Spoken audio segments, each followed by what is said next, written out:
காங்கிரஸ் கட்சி தேச விரோத சக்திகளுடன் கூட்டணி வைத்துள்ளதாக பிரதமர் மோடி விமர்சித்துள்ளார். 3.5 ஆண்டு பாஜக ஆட்சியில் 1.5 லட்சம் கோடி ரூபாய் கொள்ளையடிக்கப்பட்டுள்ளதாக பிரியங்கா காந்தி குற்றம் சாட்டியுள்ளார். दोनों हाथ ऊपर करके मेरे साथ बोलिए, बजरंग बली की, बजरंग बली की, बजरंग बली की, भारत माता की, भारत माता की, वंदे वंदे वंदे. கர்நாடக தேர்தலுக்கான காங்கிரஸ் கட்சியின் தேர்தல் அறிக்கைக்கு எதிர்ப்பு தெரிவித்து பிரதமர் மோடி எழுப்பும் முழக்கங்கள் தான் இது. கர்நாடகாவில் ஆட்சியை பிடித்தால் பஜ்ரங் தள் அமைப்பிற்கு தடை விதிக்கப்படும் என காங்கிரஸ் அறிவித்துள்ளதற்கு பிரதமர் மோடி கடுமையான கண்டனங்களை தெரிவித்து வருகிறார். கர்நாடகாவின் முத்பித்ரி நகரில் நடந்த பிரச்சார கூட்டத்தில் பேசிய மோடி காங்கிரஸ் கட்சி தேச விரோத சக்திகளுடன் கூட்டணி வைத்துள்ளதாக குற்றம் சாட்டினார். தேச விரோத சக்திகள் மீது உள்ள வழக்குகளை பெறுவதாகவும் பயங்கரவாத ஆதரவாளர்களை பாதுகாப்பதாகவும் விமர்சித்தார்.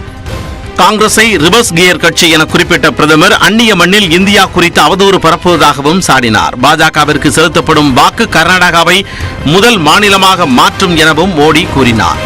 हमें कर्नाटका को नंबर 1 बनाना है,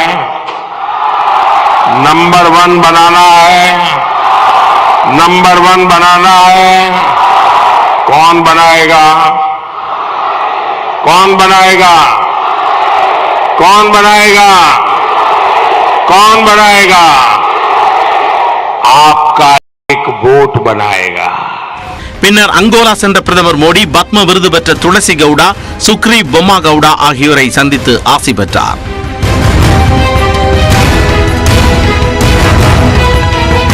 விஜயபுராவில் பரப்புரை மேற்கொண்ட காங்கிரஸ் பொதுச் செயலாளர் பிரியங்கா காந்தி 3.5 ஆண்டு பாஜக ஆட்சியில் 1.5 லட்சம் கோடி ரூபாயை ஆட்சியாளர்கள் கொள்ளையடித்து விட்டதாக குற்றம் சாட்டினார். 1.5 लाख करोड़ रुपए लूटे हैं कर्नाटका से.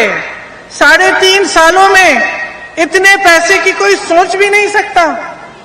लेकिन हमने देखा कि भैया देखते हैं इन 1.5 लाख करोड़ रुपयों का बन क्या सकता था. और ताज्जुब होगा आपको जान के, जितना पैसा इन्होंने लूटा है इससे आपके लिए 100 एम्स के अस्पताल बन सकते थे. 2250 किलोमीटर लंबी 6 लेन की एक्सप्रेसवे बन सकती थी. 187 ESI हॉस्पिटल बन सकते थे. 30,000 स्मार्ट क्लासरूम. सोचिए. பாஜக தேசிய தலைவர் JP நட்டா உள்ளிட்ட தலைவர்களும் சூறாவளி பரப்புரை மேற்கொண்டனர். இதனிடையே தமிழ்நாடு காங்கிரஸ் தலைவர் KS அழகிரியும் காங்கிரஸ் வேட்பாளர்களை ஆதரித்து பரப்புரை மேற்கொள்ள உள்ளார். வரும் 5ஆம் தேதி 3 நாட்கள் அவர் தமிழர்கள் அதிகம் வாழும் பகுதிகளில் பரப்புரை செய்ய இருப்பதாக தெரிவிக்கப்பட்டுள்ளது.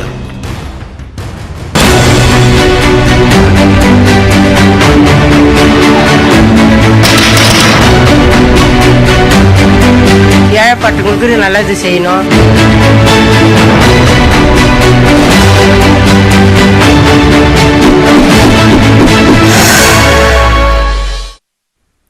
கர்நாடகாவில் பாஜக ஆட்சி அமைந்தால் நாள்தோறும் 1/2 லிட்டர் நந்தினி பால் இலவசமாக வழங்கப்படும் என்று அறிவிக்கப்பட்டுள்ளது. அம்மாநில அரசியலில் தொடர்ந்து பேசுபொருளாக உள்ள நந்தினி பாலகத்தின் சிறப்பு குறித்து கூடுதல் தகவல்களை களத்தில் இருந்து வழங்குகிறார் நமது செய்தியாளர் காயத்ரி.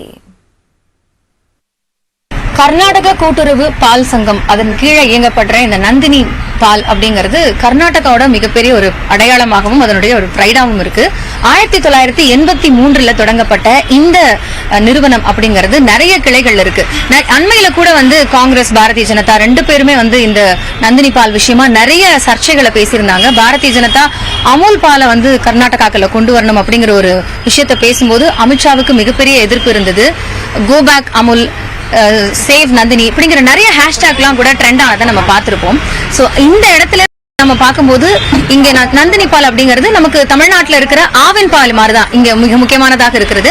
கிட்டத்தட்ட 1/2 லிட்டர் பால் அப்படிங்கிறது 19 ரூபாயிலிருந்து தொடங்குறதாகவும் 80 ரூபாய் வரைக்கும் இந்த பாலுடைய விலை இருக்கு அப்படின்னு சொல்றாங்க.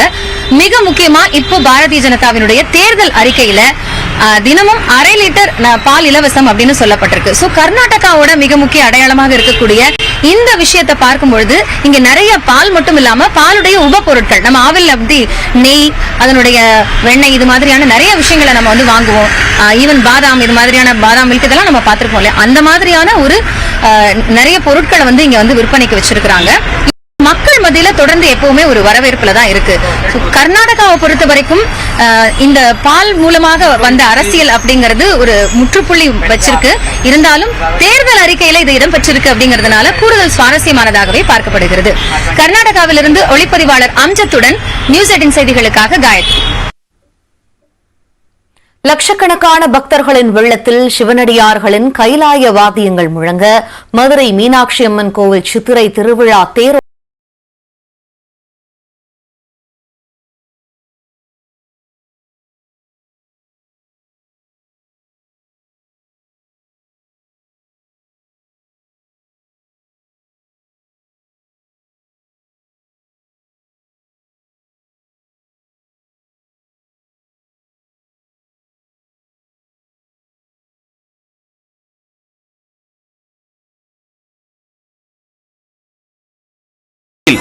பிரியாவிடை சமேதராக சுந்தரேஸ்வரரும் சிறிய தேரில் சிறப்பு அலங்காரத்தில் மீனாட்சி அம்மனும் எழுந்தருளினர்.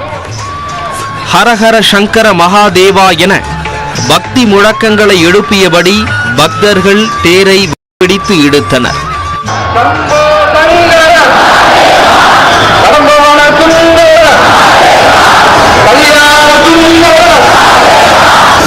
சிவனடியார்களின் பஞ்சவாத்தியங்கள் முழங்க லட்சக்கணக்கான பக்தர்களுக்கு இடையே தேர்கள் வலம் வந்தன.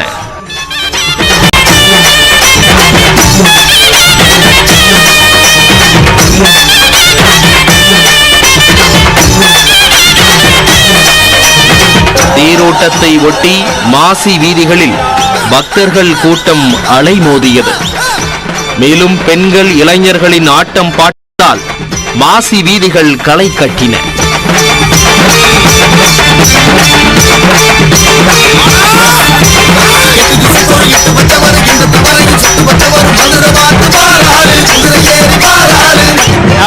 பரம்பரை விசிறிட்டு இருக்கோம். இது கல்லழகர் மீனாட்சிக்கு திருக்கல்யாணத்துக்கு அழகுக்கு மீனாட்சி செய்யற சேவை. இது வந்து அந்த காலத்துல இந்த திருவிழா 2 பேர் நடந்திருக்கு. சைவனரும் வைணவரும் சண்டப்பட்டனால இந்த திருவிழா ஒண்ணா நடத்தினா அந்த காலத்துல மன்னர் பண்ணது. மீனாட்சிக்கு 10 நாளும் அழகருக்கு 5 நாளும் நடந்த திருவிழா. எவ்வளவு பாவம் பண்ணிக்கிட்டு இருக்கோம். அந்த புண்ணியம் சேவை பண்ணிக்கிட்டு இருக்கோம் சார். நாங்க இந்த சின்ன பிள்ளையில இருந்து இந்த திருவிழாவை நாங்க பாத்துக்கிட்டு இருக்கோம். இங்க பார்க்க வர எல்லா பக்தர்களுக்கும் நோய் நொடி இல்லாம எல்லாரும் நீண்ட ஆரோக்கியத்தோடு நல்லா இருக்கும்.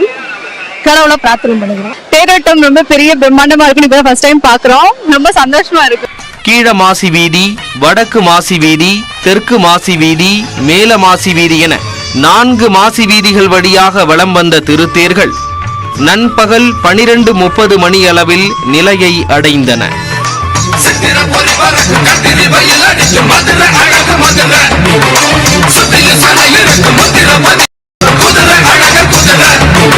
மீனாட்சி அம்மன் கோயில் சித்திரை திருவிழா நாளை நிறைவடையும் நிலையில் அழகர் மலையில் இருந்து கள்ளழகர் மதுரைக்கு இன்றிரவு 7 மணிக்கு புறப்படுகிறார்.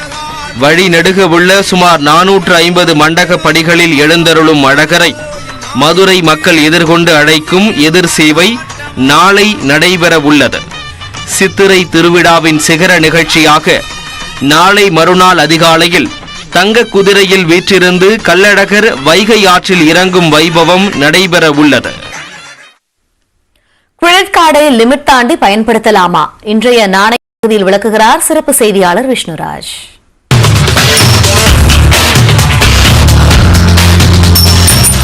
கிரெடிட் கார்டுல கிரெடிட் லிமிட் 1 லட்சம் ரூபாய் இருக்கும். அவசர தேவைக்கு 1,10,000 ரூபாய் ஸ்வைப் பண்ண முடியுமா அப்படின்னா முடியும். இந்த வசதி கிரெடிட் கார்டை சரியா பயன்படுத்தக்கூடிய குறிப்பிட்ட சில வாடிக்கையாளர்களுக்கு தான் வங்கிகள் கொடுப்பாங்க. இந்த மாதிரி கொடுக்கப்பட்ட லிமிட்டை தாண்டி பயன்படுத்தினா அதுக்கு வங்கிகள் ஓவர் லிமிட் கட்டணம் அப்படின்னு ஒரு தொகையை வசூல் செய்வாங்க. இது கொடுக்கப்பட்ட லிமிட்டை மீறி நீங்க பயன்படுத்துறதுக்கான ஒரு அபராத கட்டணம் அப்படின்னு கூட சொல்லலாம். இந்த ஓவர் லிமிட் தொகையா அதிகபட்சம் 600 ரூபாய் வரைக்கும் வசூல் செய்யப்படும். இது வங்கிகளுக்கு வங்கி மாறுபடும்ன்றதையும் கவனிக்கணும். சரி, கிரெடிட் கார்டு லிமிட்டை தாண்டி எவ்வளவு தொகை அதிகமா செலவு செய்ய முடியும் அப்படின்னா பொதுவா உங்களுடைய கிரெடிட் கார்டு லிமிட்ல இருந்து 20% வரைக்கும் கூடுதலா நீங்க செலவு செய்யறதுக்கு வங்கிகள் அனுமதிக்கும். உதாரணமா 1 லட்சம் ரூபாய் உங்களுடைய கிரெடிட் கார்டு லிமிட் அப்படின்னா 1,20,000 ரூபாய் வரைக்கும் நீங்க இந்த ஓவர் லிமிட் ஃபெசிலிட்டியை பயன்படுத்தி செலவு செய்து கொள்ள முடியும்.